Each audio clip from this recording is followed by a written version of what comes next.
நீங்கள் பார்த்து கொண்டிருப்பது உங்கள் கம்ஃபர்டர் டிஜிட்டல் சேனல், உங்கள் மெய்யான தேற்றரவாளர். Subscribe to Jesus Redeems YouTube channel and click the notification bell. Watch Jesus Redeems programs in Tamil, Hindi and Kannada languages in Comforter Digital TV. Listen to our 24/7 Comforter radio broadcast and subscribe to Evangel OTT and watch hundreds of Christian short films and videos and be blessed. Download Comforter TV and radio app today. Make use of Jesus Redeems programs available on various social media platforms. Spread the revival fire.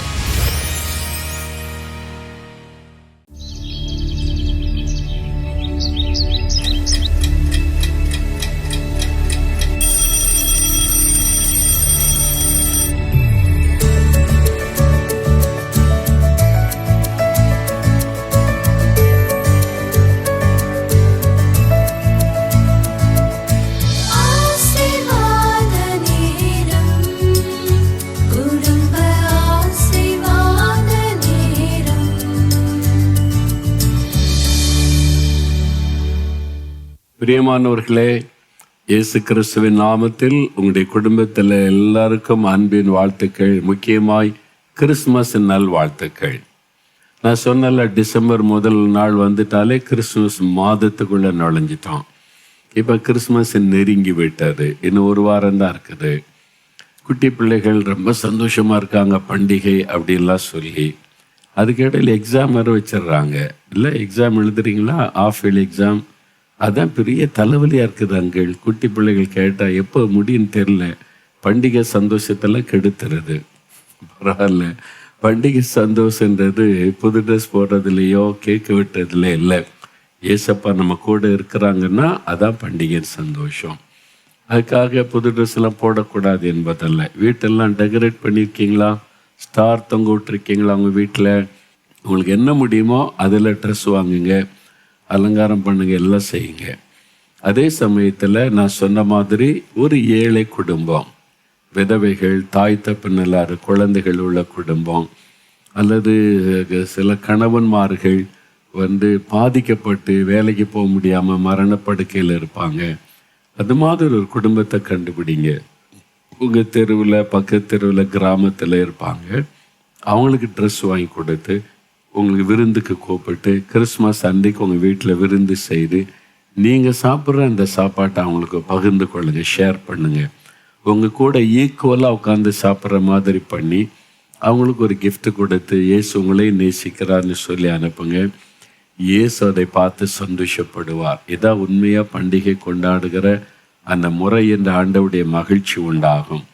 அதனால் இந்த பண்டிகையை வித்தியாசமாக கொண்டாடுங்க. சரியா? நாங்கள் பாருங்க, இயேசுடிக்கிற குடும்பம் நாங்கள் உங்களோட சேர்ந்து துதித்த பாட வந்திருக்கிறோம். குட்டி பிள்ளைகள் எல்லாம் ரெடியாக இருக்கீங்களா? தெரிஞ்ச பாட்டு தான் பாட போகிறாங்க. பெத்தலையில் பிறந்தவரை போற்றி துதி மனமே, இருதயம் ஆண்டவரை துதிக்கணும்.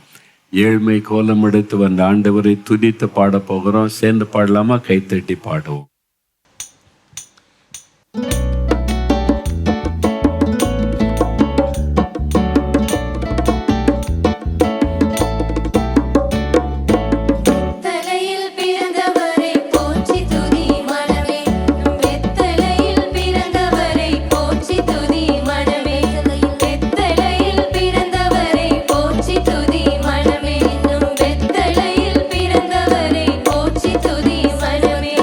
சர்வ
உள்ளத்தின் ஆழத்திலிருந்து அவரை துதித்த பாடுவது. என்ன பாட்டியை மாற்றி விட்டாங்க அப்படின்னு பார்க்குறீங்களா? ஆறீரோ ஆறீரோன்னு இயேசுவை தூங்க வச்சுக்கிட்டே இருக்கமா? அவர் தூங்குவதும் இல்லை, உறங்குவதும் இல்லை. அவர் நமக்குள்ள வாழணும். அதனால தான் துதிங்க, ஆராதனை ஆராதனைன்னு துதிக்கணும். அதான் ரொம்ப முக்கியம். அது ஒரு காலம், அந்த ஆரம்ப காலம். இப்போ எழுப்புதல் காலம். இப்போமா அதே மாதிரி பாட்டு பாடி இயேசுவுக்கு தாலாட்டு பாடலாம் பாடிட்டு கூட. இப்போ எழுப்புதல், ஆண்டவர் ஆராதிங்க, துதிங்க, ஜெபிங்க, அந்த மாதிரி ஒரு காலம். சரியா? இன்னொரு பாட்டு கூட பாட போகிறாங்க. அவங்களோட சேர்ந்து நம்ம எல்லாரும் சேர்ந்து பாடுவோம். அந்த பாடல் ஆரிவர் ஆராரோ இந்த அவனியோர் மாதிடமே. ஒரு நல்ல ஒரு பாடல். அர்த்தம் நமக்கு கொஞ்சம் புரியுறது கஷ்டமாக இருக்கும். அந்த தமிழில் எழுதியிருக்காங்க. நீங்கள் அதை தொடர்ந்து பாடும்போது அதனுடைய அர்த்தம் விளங்க. சேர்ந்து பாடலாமா? ஓகே.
அற்புதமான ஒரு பாலகன் நமக்காக இந்த உலகத்தில் இயேசு பாலகனாக பிறந்தார்.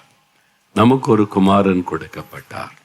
அவர் அதிசயமானவர், ஆலோசனை கர்த்தா, வல்லமுள்ள தேவன், நித்திய பிதா, சமாதான பிரபு. இயேசுக்கு அவ்வளவு பெயர்கள் கொடுக்கப்பட்டார்.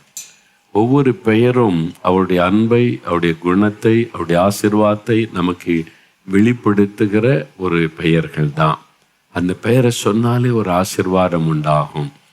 இந்த நாளில் அந்த பெயர்களையெல்லாம் தியானித்து நம்ம செபிக்கணும். சரி, இந்த நாளில் இந்த கிறிஸ்துமஸ் காலத்தில் காணப்படுகிற சில குடும்பங்களை பற்றி தியானித்து வருகிறோம். இல்லை, சகரியா எலிசபெத்து குடும்பம், அப்போ கன்னிமரியாள், அவங்க எவ்வளோ முக்கியமானவங்க, இல்லை ஆசீர்வதிக்கப்பட்டவங்க, தெரிந்து கொள்ளப்பட்டவங்க. கர்த்தர் அவங்களை தெரிந்தெடுத்து எவ்வளோ பெரிய பாக்கியத்தை கொடுத்தார், அதை தியானித்தோம். இன்னொரு குடும்பம் இருக்கிறது, இன்னொரு நபர் இருக்கிறாங்க. யார் தெரியுமா? அவங்க யோசேப்பு. இல்லை, ரொம்ப முக்கியமான நபர். நிறைய சமயத்தில் அவங்கள மறந்துடுறோம், ஆனால் அவங்க ரொம்ப முக்கியமானவர்கள். அவங்க பெரிய ஒரு தியாகத்தை செய்தவர்கள், அதை மறந்துடக்கூடாது. கன்னிமரியாள் அவங்க ஒரு தியாகம் பண்ணாங்க. அதே மாதிரி யோசேப்பு ஒரு பெரிய தியாகம் பண்ணி இருக்கிறாங்க. மத்தேயு 1 அதிகாரத்தில், மத்தேயு 1 அதிகாரம் 18 வசனத்திலிருந்து 21 வரைக்கும் நான் வாசிக்கிறேன் பாருங்க. இயேசு கிறிஸ்துவனுடைய ஜனனத்தின் விவரமாவது, இயேசுவனுடைய தாயாகிய மரியாள் யோசேப்புக்கு நியமிக்கப்பட்டிருக்கையில் என்கேஜ்மெண்ட் பண்ணியிருக்கிறாங்க. அவர்கள் கூடி வரும் முன்னே இன்னும் திருமணமாகலை. அவள் பரிசுத்த ஆவியினாலே கர்ப்பவதி ஆனாள் என்று காணப்பட்டது. பரிசுத்த ஆவியானவர் நிழலிட்டு அவங்க கர்ப்பவதி ஆயிட்டாங்க. அப்போ இந்த செய்தி தெரிஞ்சிட்டு, சிலருக்காவது தெரிஞ்சிடும்ல, இது மூடி வைக்கிற விஷயமா மூட முடியாது. அதனால அந்த செய்தி தெரிஞ்சிட்டு பக்கத்து வீடு எதிர் வீடு, மரியாள் கர்ப்பமாக இருக்கிறானா, இன்னும் கல்யாணமே ஆகலை, யோசேப்புக்கு நியமிக்கப்பட்டு இருக்குது, இப்போவே கர்ப்பமாக இருக்கிறாளாம், ஏதோ தேவதூதன் வந்தான் சொன்னான்னு சொல்கிறாங்க, இதெல்லாம் இப்படி நம்புகிற மாதிரியாக இருக்குது அப்படின்னு சிலர் பேசியிருப்பாங்க. சிலர் சொல்லியிருப்பாங்க, அங்கே பைபிள் இருக்குல்ல, கன்னிகை கர்ப்பவதியாகி குமாரனை பெறுவாள் என்று மேசியா பிறப்பை குறித்து ஒரு சிலர் சொல்லியிருப்பாங்க. சிலர் அப்படியும் பேசியிருப்பாங்க. இந்த நிந்தைகள் அதெல்லாம் கூட மரியாள் சகித்திருக்க வேண்டியது அவசியமாயிற்று.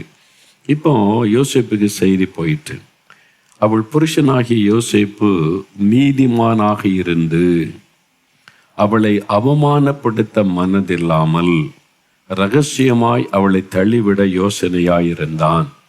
அதாவது இஸ்ரவேலில் இப்படி ஒரு கன்னிகை கர்ப்பவதி ஆயிட்டான்னு சொன்னால் யாருன்னு தெரியல, அவள் தன் கற்பை இழந்துட்டாள்னு சொன்னால் அதை சபை நடுவில் கொண்டு வந்து நிறுத்தி கல்லெறிந்து கொன்னுருவாங்க. ஆமாம், கல்லெறிந்து கொன்னுருவாங்க. எவ்வளோ பெரிய ஒரு ரிஸ்கான ஒரு காரியத்துக்கு மரியாள் தன்னை அர்ப்பணிச்சிருக்கிறாங்கன்னு பார்த்தீங்களா? யாராவது கம்ப்ளைண்ட் பண்ணி சம்மந்தப்பட்டவங்க போய் கம்ப்ளைண்ட் பண்ணி ஊர் கூட்டம் கூடி எனக்கு நியாயம் செய்யுங்க, பாருங்க இவ என்னை ஏமாத்திட்டான்னு சொல்லிட்டா அவங்க எப்படி சொல்ல முடியும்? இல்லை, எப்படி நம்புவாங்க? இது தேவதூதன் வந்தான், பரிசுத்தா நடந்ததுன்னா எத்தனை பேர் நம்புவாங்கன்னு நினைக்கிறீங்க? எதிர்க்கிறவங்களும் மாதிரி பொறாம உள்ளவங்களும் இருப்பாங்க. அப்போ கல்லறிந்து கொல்லுகிற சூழ்நிலை. அதற்கும் மரியாள் தன்னையா அர்ப்பணிச்சிருக்கிறாங்க பார்த்தீங்களா? அதான் அவங்க ஸ்திரீகளுக்குள்ளே ஆசீர்வதிக்கப்பட்டவர்கள். இப்போ யோசேப்புக்கு தெரிந்து விட்டார், இவங்களை பற்றி கம்ப்ளைண்ட் பண்ணணும், அவமானப்படுத்தணும், இவங்களை அழிக்கணுமானா ஒரே ஒரு நபரால் தான் முடியும், யோசேப்பு. அவங்க போய் கம்ப்ளைண்ட் பண்ணால் போதும், ஊர்க்கூட்டம் கூடி தீர்மானம் பண்ணி கல்லறிஞ்சு கொன்னுருவாங்க. இப்போ இந்த செய்தி யோசேப்புக்கு வந்த உடனே அவரால் முதல்ல நம்பியிருக்க முடியாது. மரியாள் இவ்வளவு நல்ல ஒரு பெண், எவ்வளோ பரிசுத்தமான பெண், தேவனுக்கு பயந்து நடக்கிற பெண், ரொம்ப தாழ்மையானவங்க, யார்கிட்டையும் அனாவசியமாக பேச மாட்டாங்க, ரொம்ப அமைதியாக இருப்பாங்க, அன்பாக இருப்பாங்க. அவங்க தப்பு பண்ணியிருப்பாங்களா?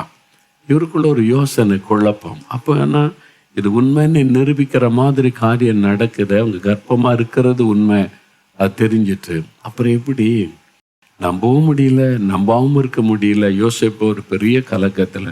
அந்த குடும்பத்தில் உள்ள என்ன பேசியிருப்பாங்க யோசேப்பு கிட்ட யோசேப்பு சரிப்படாது, உடனே இந்த கல்யாணத்தை நிறுத்திடு, நீ பேசிடு, கம்ப்ளைண்ட் பண்ண அப்படிலாம் குடும்பத்தாரே சொல்லியிருப்பாங்கல்ல. அவனுடைய பெற்றோர் இருந்திருப்பாங்க, கூட பிறந்தவங்க இருந்திருப்பாங்க, உறவினர்கள் இருந்திருப்பாங்க. அந்த ஊருக்குள்ளே அந்த சின்ன கிராமம் தானே அந்த காலத்தில். அன்றைக்கி ஒரு பெரிய பட்டணமாக இருக்க நாசரேத், அன்றைக்கி ஒரு சின்ன கிராமம். அப்போ நீ யோசிச்சு பாருங்க, இவ்வளோ மத்தியில் யோசேப்பு எல்லாருக்கும் யோசிக்கிறார், குழப்பமாக இருக்கிறார். ஆனால் அவர் ஒரு நீதிமானாக இருக்கிற மனிதர். என்னால் யாரும் பாதிக்கப்படக்கூடாது, தப்பே நடந்திருந்தாலும் என்னால் இன்னொருத்தர் பாதிக்கப்படக்கூடாது, இன்னொரு அவமானப்படுத்தப்படக்கூடாது, அவங்க எந்த விதத்திலும் அவங்க பாதிப்பு உண்டாகிடக்கூடாது. நான் தேவனுக்கு பயந்து நடக்கிற மனிதன், நீதிமான். தேவனுக்கு பயந்து பொல்லாப்புக்கு யார் விலகிறாங்களோ அவங்க தான் நீதிமான்.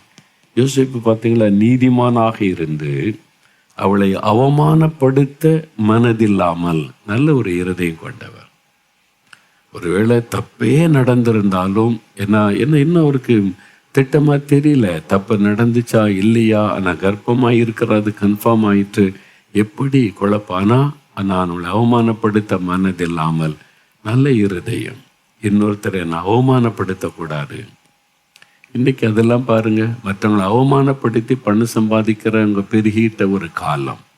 மற்றவங்களை கேவலப்படுத்தி பொய்யானதை சொல்லி அவமானப்படுத்தி அதை வச்சு தங்களுடைய வாழ்க்கையை கட்டி எழுப்பிக் கொள்ள நினைக்கிற துன்மார்க்கர்கள் நிறைந்த காலம்.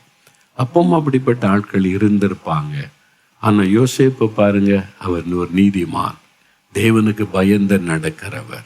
இல்லை நான் அப்படி செய்ய மாட்டேன், அவளை அவமானப்படுத்தக்கூட. என்ன காரணம்னு தெரியல, எங்கே தப்பு நடந்ததுன்னு தெரியல. ஆனால் எனக்கு இழைக்கப்பட்டவர் அவர் அநீதி தான். ஏன்னா நான் தான் திருமணம் செய்ய போகிறேன், எனக்கு தான் பெரிய பாதிப்பு. ஆனால் நான் அவளை அவமானப்படுத்த விரும்பலை. எப்படி ஒரு நல்ல இறுதியம் பார்த்தீங்களா? நமக்கு அந்த இறுதி இருக்குதா? நம்மளை பகைக்கிறவங்ககிட்ட என்ன குற்றம் கண்டுபிடிக்கலாம், சம்பந்தமே இல்லாதவங்கள்ட்ட என்ன குற்றம் கண்டுபிடிக்கலாம், அபாண்டமான பழி சுமத்தலான்னு அலைகிற ஒரு காலம். ஆனால் அவர் நீதிமானாக இருந்து என்னால் அவங்க அவமானப்பற்றக்கூடாது என்பதாக ரகசியமாய் வேணா திருமணத்தை நிறுத்தலாம். குடும்பத்தால் வந்து பேசியிருப்பாங்கல்ல, மூதி இருப்பாங்க யோசேப்புக்கிட்ட, நீ என்ன சும்மா இருக்க, நம்ம இப்படி நினச்சோம், அந்த பிள்ளை இப்படி இருக்குது எப்படி அப்படின்னு சொன்னான். அதெல்லாம் வேண்டாம், யாருக்கும் தெரிய வேண்டாம், சபைக்கு தெரிய வேண்டாம், அமைதியாக வேணும்னா அமைதியாக கல்யாணத்தை நிறுத்திடலாம் அப்படின்னு யோசேப்பு நினைக்கிறார். ஆனால் அவருக்குள்ள ஒரு குழப்பமான நிலைமை. மரியாள் நம்ம ஊரை சார்ந்த பிள்ளை, இவ்வளோ நல்ல சாட்சியான பிள்ளை, இது என்ன நடந்திருக்குன்னு தெரியலையே. ஒரு குழப்பமான நிலைமையில் அடுத்த தேவதூதன் வந்து ஆண்டவர் அனுப்புகிறார். தேவதூதன் வந்து யோசேப்பேன்னு கூப்பிட்டு, உன் மனைவியை சேர்த்துக்கொள்ள ஐயப்படாதே, உலக மக்கள்லாம் சொல்கிற மாதிரி உன் குடும்பத்தார் சொல்கிற மாதிரி அந்த மகள் அதாவது பாதை தவறின பெண் அல்ல, இது பரிசுத்தாவியினால் உண்டானது. அவள் தன்னை அர்ப்பணித்து கொண்டிருக்கிறாள், தெய்வ சித்தத்தை நிறைவேற்ற. தனக்கு அவமான நிந்தைய வாழ்க்கையே போனாலும் பரவாயில்ல, நான் தேவனுக்கு அடிமை என்று அர்ப்பணித்திருக்கிறாள், அதனால உண்டானது. அவளுக்கு வந்து ஒரு குமாரன் பிறப்பான், அவருக்கு இயேசுன்னு பெயரிடணும், அதனால் அதில் உனக்கும் பங்கு இருக்கிறது என்பதாய் தேவதூதன் சொன்ன உடனே கிளியர் ஆயிட்டு யோசேப்புக்கு. தேவதூதனை கொண்டு கர்த்தர் விளங்க பண்ணின உடனே யோசேப்பு உடனே கிளியர் ஆயிற்று. தன் மனைவியை சேர்த்து கொண்டு அவள் தன் முதற் பேரான குமாரனை பெருமளவும் அவளை அறியாதிருந்து அவருக்கு இயேசு என்று பெயரிட்டான் என்று பார்க்கிறோம். பார்த்தீங்களா, இவ்வளவு நல்ல இருதயம் கொண்ட ஒரு மனிதர். நம்ம அப்படி இருக்கணும். இயேசுவின் இருதயம் நமக்கு இருக்கணும். யோசேப்பை போல நல்ல இருதயம் இருக்கணும். அந்த மாதிரி உள்ள ஒரு மனிதர் தான் யோசேப்பு. அதனால்தான் இந்த குடும்பத்தை மரியாள், இந்த யோசேப்பு.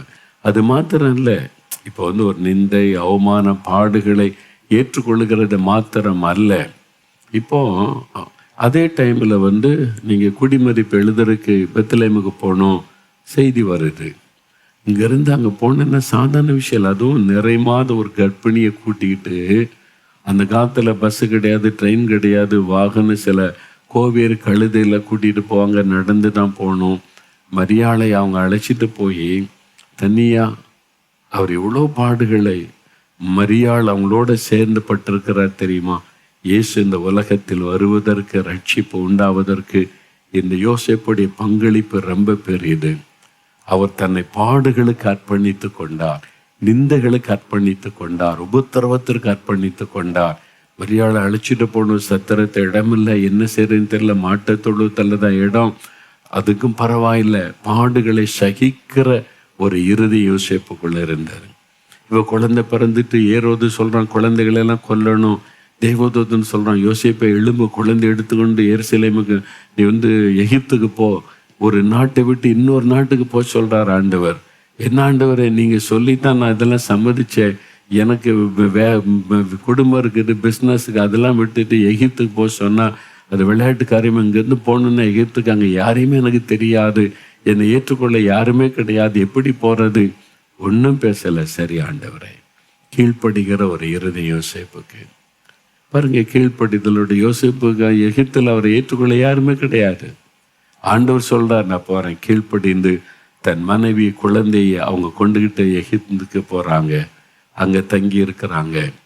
அங்கிருந்து ஆண்டவர் சொல்கிறார், மறுபடியும் நீ போ, திரும்பி ஏரோது இறந்துட்டான், நீ திரும்பி போன்னு சொல்லி நாசரேத்துக்கு வர்றாங்க. அப்போ யோசேப்புடைய பங்களிப்பு ரொம்ப முக்கியம்.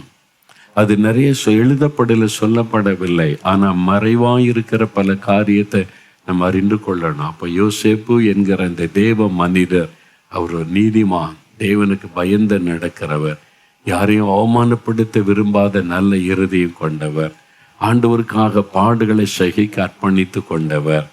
அந்த நாளை யோசேப்பு ரொம்ப ஒரு விசேஷமானவர். பிரியமானவர்களே, ஆனால் நம்ம பார்க்கிற இயேசு ஊழியத்துக்கு வர முன்னாலேயே யோசேப்பு மரித்து விட்டார். சின்ன வயசுலேயே, அவர் கொஞ்சம் வயசுலேயே மரிச்சிருக்கணும். அவருக்கு மரியாளுக்கு அதன் பிறகு இப்போ குழந்தைகள் பிறக்கிறாங்க. இயேசுடைய சகோதர சகோதரிகள் பைபிளில் அவங்க எல்லாம் இருக்கிறாங்க. ஆனால் அவர் எப்போ மரித்தார், எத்தனை வயசில் மரித்தார், எதுவுமே சொல்லப்படவில்லை. எதனால மரித்தான்னு சொல்லப்படலை. ஆனால் இயேசு ஊழியத்துக்கு வர்றதுக்கு முன்னாலேயே அவர் பரலோகத்துக்கு போயிருக்க வேண்டும், தேவனால் எடுத்து கொள்ளப்பட்டிருக்க வேண்டும். அதன் பிறகு இயேசு அவருடைய சகோதர சகோதரிகள் தான் பைபிளில் சொல்லப்பட்டு இருக்கிறாரு. அப்போ இயேசுடைய குடும்பம், அதில் கன்னிமரியாள், அவங்க யோசேப்பு ரொம்ப முக்கியமான நபர். நம்ம அவங்கள போல இருக்க நம்ம அர்ப்பணித்து கொள்ளணும். யோசேப்பை போல ஆண்டவரே ஒரு நீதிமானா இருக்கணும். யாரையும் நான் பாதிக்கிற மாதிரி நடக்கக்கூடாது, யாரும் என்னால் பாதிக்கப்படக்கூடாது அப்படின்ற நல்ல இருதயம், இயேசுக்காக பாடுகளை சகிக்கிற ஒரு இருதயம் நமக்கு வேணும். அப்படி ஒரு குடும்பமாக நீங்கள் ஒப்பு கொடுத்தீங்கன்னா உங்கள் குடும்பத்தின் மேல் ஆண்டவர் பிரியம் வைத்து உங்களை ஆசீர்வதித்து மகிழ பண்ணுவார். இப்போ நம்ம செபிக்க போகிற ஆண்டோடைய சமூகத்தில் உங்களுடைய தேவைகளை எழுதி வைத்து கொள்ளுங்க. ஆண்டோடைய பாதத்தில் வைத்து நாம் செபிக்கலாம். ஆண்டோட சொல்லுங்க, ஆண்டவரே யோசேப்பை போல ஒரு நல்ல இருதயத்தை எனக்கு தாரும். யோசேப்பு நீதிமானாயிருந்தாரே, அந்த மாதிரி ஒரு இருதயத்தை எனக்கு தாரும். அவமானப்படுத்தக்கூடாது யாரையும், என்னால் அவனுடைய உள்ளம் பாதிக்கப்படக்கூடாதுன்ற ஒரு நல்ல இருதயம் அவருக்கு இருந்தது. அதே மாதிரி ஒரு நல்ல இருதயத்தை எனக்கு தாரும். ஆண்டவரே, உம்முடைய வார்த்தைக்கு கீழ்ப்படிந்து பாடுகளுக்கு தன்னை ஒப்பு கொடுத்து கொண்டாரே, அந்த மாதிரி ஒரு இருதயம் எனக்கு தாரும். ஆண்டவரே, எத்தனையோ பாடு, நிந்தை, நெருக்கம், கேள்விகள், அவமானம், டிராவல், தன்னுடைய மனைவி அழைத்து கொண்டு பிரயாணம், நாடு விட்டு ஒரு நாட்டுக்கு போனது, எல்லா பாடுகளையும் சகிக்க கிருபை கொடுத்தீங்க. இயேசுவை பாதுகாத்து கொண்டு வர பயன்படுத்தினீங்க. நானும் அப்படிப்பட்ட இருதயத்தோட என்னை ஒப்பு கொடுக்கிற ஆண்டவரே, என்னை அர்ப்பணிக்கிறேன் ஆண்டவரே, என்னை பாடுகளுக்கு ஒப்பு கொடுக்கிறேன், நிந்தை, நெருக்கங்கள், அவமானங்களுக்கு ஒப்பு கொடுக்கிறேன். நான் எந்த விதத்திலும் மற்றவர்களை துக்கப்படுத்தாதபடி நான் வாழ்கிற நல்ல இருதயத்தை எனக்கு தாரும். இப்போ என் குடும்பத்தை ஆசீர்வதி, என் குடும்ப தேவைகளை சந்தியும். இந்த பண்டிகை காலத்தில் கடன் பிரச்சனை எல்லாம் நீங்கட்டும். இன்னும் கடன் வாங்கக்கூடாது. பண பிரச்சனைகள் தீரட்டும், வியாதிகள் மாறட்டும். ஆண்டவரே, ஆஸ்பத்திரி நீ அலைகிறோம், அதெல்லாம் நீங்கட்டும், மாறட்டும். தடைப்பட்டிருக்கிற நன்மைகளை வாய்க்க பண்ணும். பிள்ளைகள் எக்ஸாம் எழுதுறாங்க, வெற்றியை கொடுத்து ஆசீர்வதியும். ஜெபமனுங்க, குடும்ப காரியத்தை ஒப்பு கொடுத்து ஜெபமனுங்க. தகப்பனே, அருமையான இந்த மகன், இந்த மகள் தங்களுடைய குடும்பத்தின் காரியங்களை உம்முடைய பாதத்தில் வைத்து செபிக்கிறாங்க. இதில் அற்புதம் செய்யுங்க, இதில் விடுதலை கொடுங்க, தேவைகளை சந்திங்க. இந்த நாளில் ஒரு அற்புதம் செய்து மகிழ பண்ணி அவருடைய குடும்பம் மகிழ்ச்சியோடு இந்த பண்டிகை நாட்களில் சந்தோஷமாய் ஆலயத்திற்கு செல்ல, துதிக்க, பண்டிகை கொண்டாட கிருபை கொடுங்க. அதுக்கு தடையாயிருக்கிற சகல காரியங்களும் இயேசுவின் நாமத்தில் மாறட்டும். ஆண்டவர் ஆசீர்வதிச்சிட்டீங்க, தொட்டுட்டீங்க, அதற்காய் நன்றி. அவங்களுடைய வேண்டிக் கொண்ட ஒவ்வொரு காரியத்தில் அற்புதம் செய்கிறீங்க, அதற்காய் ஸ்தோத்திரம். உம்முடைய பிரசன்னமும் பாதுகாப்பு இந்த குடும்பத்தோடு இந்த தாங்கி நடத்தட்டும். நீர் விரும்புகிறபடி மெய்யான ஒரு கிறிஸ்துமஸ் பண்டிகை கொண்டாட இந்த பிள்ளைகளுக்கு கிருபை கொடுத்தருளும். இயேசு கிறிஸ்துவின் நாமத்தில் ஜெபிக்கிறோம் பிதாவே, ஆமேன், ஆமேன். என் ஆத்துமாவே கர்த்தரை சோஸ்திரி, என் முழு உள்ளமே அவருடைய பரிசுத்தமுள்ள நாமத்தை சோஸ்திரி. என் ஆத்துமாவே கர்த்தரை சோஸ்திரி, அவர் செய்த சகல உபகாரங்களை மறவாதே. ஆமேன், ஆமேன். எங்கள் குடும்பம், எங்கள் குடும்பம், எங்கள் குடும்பம், இயேசுவின் குடும்பம், மகிழ்ச்சியான குடும்பம், ஆசீர்வாதமான குடும்பம். இயேசுவே குடும்ப தலைவர், இயேசுவே குடும்ப டாக்டர், இயேசுவே குடும்ப நண்பர், இயேசுவே எங்களுக்கெல்லாம். இயேசுவே குடும்ப தலைவர், இயேசுவே குடும்ப டாக்டர், இயேசுவே குடும்ப நண்பர், இயேசுவே எங்களுக்கு. This program is sponsored by Mr. Arunkumar Paul and Mrs. Elena Sophie, Tanjavur. ஏசாயா 54:8 படி கர்த்தர் நித்திய கிருபையுடன் உங்களுக்கு இறங்குவாராக. Brother Babu Vellingri and family, Chennai.